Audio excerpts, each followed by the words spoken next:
Halo bakunze ba Murati Vision ndabashuje ndabayambire mwiriwe mwaramutse mumeze mute aho muherereye mu mpande enye z'isi zigiye zitandukanye, abari mu Rwanda yambi, abari mu bindi bihugu yambi, ko maze kujya mbabona. Rero ndabashuhuje mwese, mbifurije amahoro y'Imana itanga ababeho namwe. Ndaje rero nkuko mubizi ko ibiganiro ari akagaruka, ubu nyine nari ngarutse nje kuganira abakobwa banjye, abashuti banjye, barumuna banjye, bakuru banjye, nje kubibira akabanga. Mutera agatebe mwumva inama, nje kubibira akabanga. Uyu munsi rero nkuko mbibabwiye nje kuganira n'abakobwa nari mbakumbuye, sinari mperutse kuganira nabo, sinari mperutse kuzana ikiganiro kibareba, ariko ubu ngubu nyine umwuka yankomanze umwuka yanyongorera ati hari abakobwa ukwiye kuguha inama. Ubwo rero nyine nari nje kubabwira ngo mwa bakobwa mwe, hari umusore utagomba kwemera mu gihe ukiri muri fiançailles. Mu gihe umusore agufianshije cyangwa kurambagije ukabona afite ziriya caractère ngiye kukubwira, faites attention, itonde, kuko hari igihe wakwemera ejo ukazicuza. Uwo musore rero ntayizimbye mu magambo, ngenda nyarutsa murabizi ntago njya ntinda mvuga ibintu byinshi. Dore umusore wa mbere utagomba guha umwanya wawe cyangwa kwemerera umubano ukuntu aba ameze. Umusore wa mbere ni umusore w'umuhehesi. Utumuhehesi umubwirwa n'iki? Aba ameze ati. Ndibaza ko iryo jambo abantu benshi turiziranyeho, ariko nanone hari igihe waba utazi ukuntu aba ameze bitewe n'uko mutarahura cyangwa utaramubona. Umusore w'umuhehesi ni umuntu akenshi uzasanga afite utugambo turyohereye, uzasanga afite ukuntu areba, uzasanga ari umuntu nyine ibiganiro bye ahanini byerekeza ku busambanyi. Uzi ko umuhehesi akureba mu maso akareba iminwa yawe, akakubwira ati sha uri umukobwa mwiza pe, byagenda gutya na gutya, ndabona no mu buriri bimera gutya. Yareba n'intoki no mu ijosi n'inzara n'ibirenge, ndakubwiza ukuri akakubwira ati mbega umuntu mwiza, uyu muntu rwose ndabona mu buriri byagenda gutya, ndabona kajya mutuma mvuga byinshi, ariko mujye mumenya ko ndi umuntu mukuru. Rero umusore w'umuhehesi muri make akenshi abantu benshi baramuzi. Nubana n'umusore ukabona n'umuhehesi wa mukobwa we, ntuzatekereze yuko uzamuhindura muri kubana, ahubwo biziyongera bizikuba, kubera yuko icyo aba yarashakaga aba yarakubonye kugira ngo umuzane ubyara, akuzane ubyara abana ubarere, maze ubundi nawe akuzenguruka, kumanuka, gutambika, guca inyuma koko, kubera yuko buriya bakunda kuvuga ngo ingeso ikunda gupfa nyirayo, ari uko yagize ati atakiriho. Ikindi rero cya kabiri ni umusore utagira gahunda, umusore utinya inshingano. Buriya wa mukobwa nuhura n'umusore ukabona uwo musore nta gahunda afite, ukabona uwo musore atinya inshingano, ukabona uwo musore ntabwo ashaka yuko mupanga imishinga miremire. Uzi ko hari umukobwa ukundana n'umusore imyaka itanu yose pe, ikarangira nta mushinga muzima. Washaka no kumuganiriza ibintu by'igihe kirekire ukabona ntabwo arimo abyumva, gusa akishimira ko muba muri kumwe, musohokana, mwifotozanya, mwinjoyinga, ariko byagera kuri gahunda y'igihe kirekire cyangwa wamaze utese iherezo ry'urukundo rwacu ni irihe, ukabona ntabwo bimushimishije, ukumva icyo kiganiro ntabwo mbese akumva icyo kiganiro uzanye ntigikwiye, ukabona yuko bitamushimishije. Wa mukobwa wa musore akurambagiza imyaka 5, ntabwo urimo wiga, si wowe wategereje wenda ngo ubanze urangize ishuri, ntabwo wenda uri muri misiyo hanze, cyangwa we ntabwo ari muri misiyo hanze, akumarishije imyaka 5 yose ari kukubwira ngo ndagukunda, muri kumwe n'umunezero kuri we, ariko kandi nta mushinga rwose afite muri we, nyine arashaka kuryoshya ubuzima gusa, gusohoka n'ibiki. Bene abo bantu rero uretse guta igihe cy'umuntu gusa ntabwo bijya bitanga umusaruro pe. Ugasanga umuntu rwose wenda ntanafite n'undi muntu ku ruhande ngo tuvuge ko agutendeka, ariko muri we atinya ikintu cyo gufata responsibility ngo abe umuntu nyine uri seriye ufata inshingano agushyire mu rugo mubane. Hoya, akenshi azanagusaba nyine mwiryamanire nimba mwumva mwabikora, ariko uwo musore nuhura n'umusore umaze utya umwaka wa mbere umwaka wa kabiri, ngiye nkunda kubwira abakobwa bo barasaza kandi baranacura, baramenopoza vuba mbere y'abagabo. Ntukemere umuhungu ugukereza gutyo ngo ukereze n'abana ku ishuri kandi uzi yuko ubona yuko ubundi umwaka wa mbere umwaka wa kabiri umwaka wa gatatu byibuze atarimo no kubwira ati rero ndimo kubaka ahantu, ihangana inzu niyuzura tuzagema. Wenda ibyo ngibyo byo wapfa kubyumva, nakubwira ati rero ndimo ndahangana n'ishuri, ntabwo nakora urugo nkiri mu ishuri, ihangane wenda ibyo ngibyo birangire birumvikana. Cyangwa akubwira ati mfite misiyo nzayimaramo imyaka 2 ninza nshaka akabanza cyangwa mbanza nshaka ubuzima, ibyo birumvikana. Hari abantu rero babeshya abantu kandi nta n'ikintu kidasanzwe gihari. Uwo niwe musore rero mvuga. Wa mukobwa we ngiye bajya banangisha inama cyane pe, bajya banangisha inama cyane, kandi ibyo mbabwira ntabwo biri kure y'ibi ngibi. Nukuri ntukemerera umuntu gutesha umwanya mu buzima, kuko ejo bundi uragira 30 ugera 31 ugera 35 uri umukobwa. Nta musore usaza, n'abakobwa gusa basaza, nta musore ucura.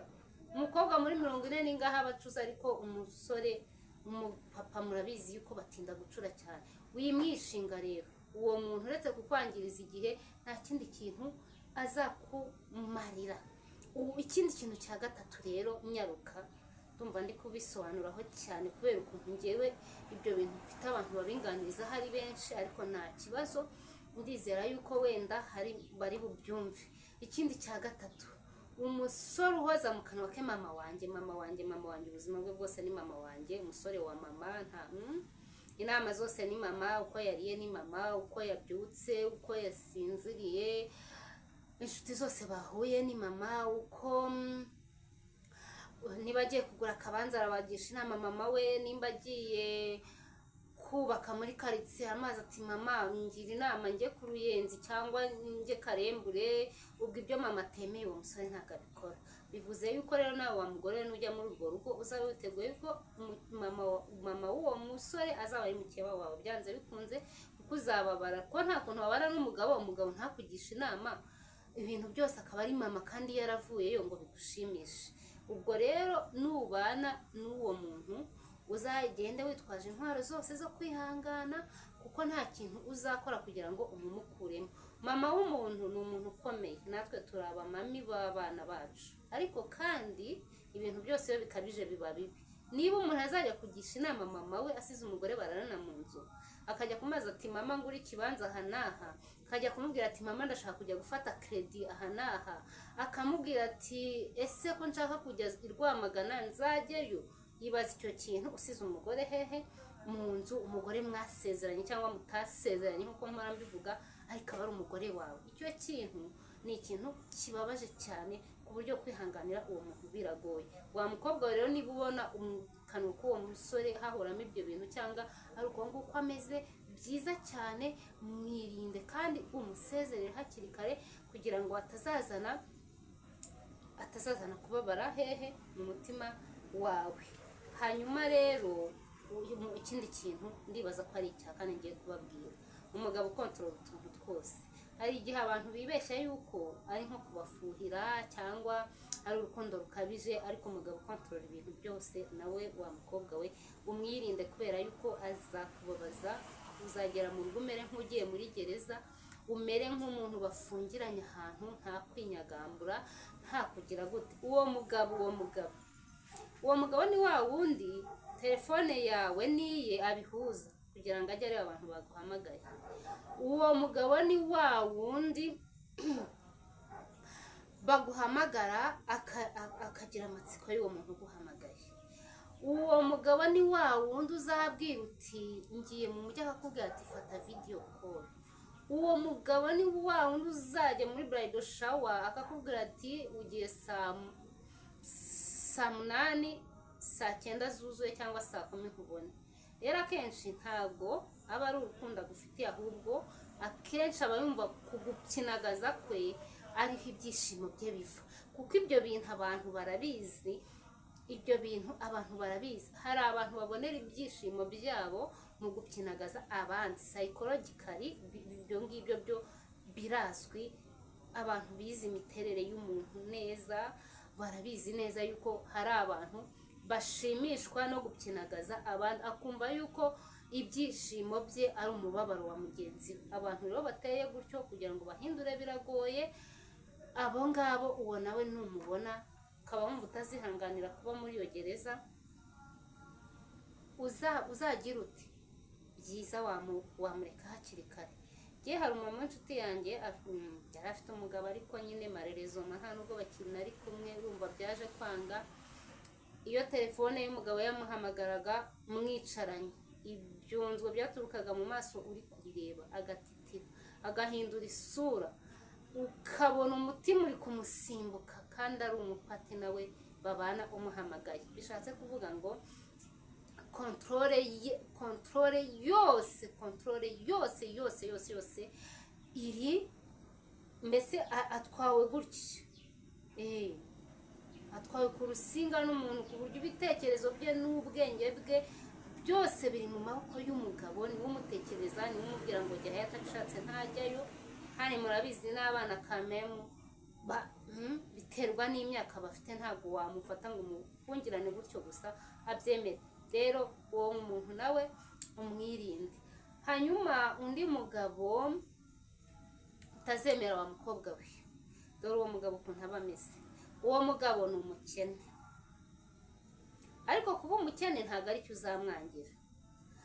Hari umugabo w'umukene ariko udashoboye kwihiringa, udashoboye w'umusonga rero mbese muri make. Ni umukene, ni umusore w'umukene kandi ntashoboye no guhaguruka. Uwo muntu uretse kuzakubabaza akagutera agahinda iteka. Nuhaguruka ukamusanga nta kintu na kimwe uzigera ugeraho mu buzima, kubera yuko mwene uwo nguwo ni babandi baba bakundira aha. Hari abantu babyuka bakoze mu mifuka boze, bahanagura agakoto k'umweru, utanamubwira uti hano hari akazi cyangwa hari iki bagikora. Oya, abo bantu nabo babaho. Uwo muntu rero nuramuka umusanze wa mugore we, uzitegure kuba responsable, witegure guhahira urugo, witegure gutwita ukigurira imyenda y'umwana, witegure kwishyura inzu niba akodesha, witegure ibintu byose, inshingano zose. Uzahaguruke uzi neza yuko ariho uzazirengera nyine, kubera yuko niko ameze muri we. Hari umuntu rwose uba wumva ari uko nguko ameze, nta kindi kintu wabihinduraho mu buzima bwe. Nyine ubuzima bwe nuko yabwubatse, anezezwa no gufashwa n'abandi kandi afite amahoro. Kandi ikintu giteye ubwoba mwene abo bantu, hari igihe aba ari umukene adashaka gukora akarima kariko kose, ataranize byibuze ngo ategereje akazi. Uretse ko n'ibyo ngibyo ntibikigezweho pe, kuvuga ngo warize ukicara ngo utegereje akazi k'ibyo wize, ibyo ngibyo nabyo ni uburwayi. Nta kazi umuntu ufite amaboko yombi atakora. Akazi kose umuntu ufite amaboko yombi ashobora kugakora kandi bigakunda bikagenda neza. Ubwo rero mwokabyarana, uwo musore mukobwa nshuti yanjye nuhura nawe, ntuzigere umwemerera urukundo, kugira ngo utazagenda n'igitenge ukajya ukigurira, n'ishuri ry'umwana mwamubyara ukajya umwishyurira, uryiyishyurira sore. Ubwo rero abo bantu mbabwiye, hari indi karagita yindi imwe wa mukobwa uzitondera mbere yo gushaka. Umugabo uguca inyuma, kandi umugabo uguca inyuma uzanabimenya. Umugabo niba aguciye inyuma, umusore aguciye inyuma mutarabana, ukazana bya bindi by'imbabazi ngo ndamubabariye, ngo nta kibazo twabana, urukundo rwihanganira byose. ubwo uzagenda uzi yuko uzanihangana kugeza igihe muzatandukanwa n'urupfu cyangwa Yesu Kristo agarutse, kubera yuko umusore aguciye inyuma mutarabana, buriya akaba ari agatonyanga mu nyanja. Ibintu byo kuvuga, hari ibintu abantu biha ngo ngiye nzahindura umuntu. Wowe uzahindura umuntu? Umusore agize imyaka 30 afite iyo ngeso, agize 27 afite iyo ngeso, uribaza ko kukujyana mu rugo aribyo bizatuma urikisi? Uri marayika w'Imana wavuye mu ijuru ngo ujye umugenda iruhande umubwira uti wikora ikibi? Uri Yesu ko ari we ugenda akomakoma imitima y'abantu? Uri Mwuka Wera se ko ari ubana natwe akagenda tubwira ati ukoze nabi, hindura hindura hindura? Ni ukuvuga ngo umuntu utarahindutse mbere yuko mubonana, nimuna abantu uzabuzi yuko utazamuhindura, uzihanganira ibyo bintu. Ariko beta wamwihorera ko umusore, umuntu uca inyuma ufite fiance wawe, muramubwira ko muzabana, murategura ubukwe. Icyo kiganiro nigeze kugikoraho.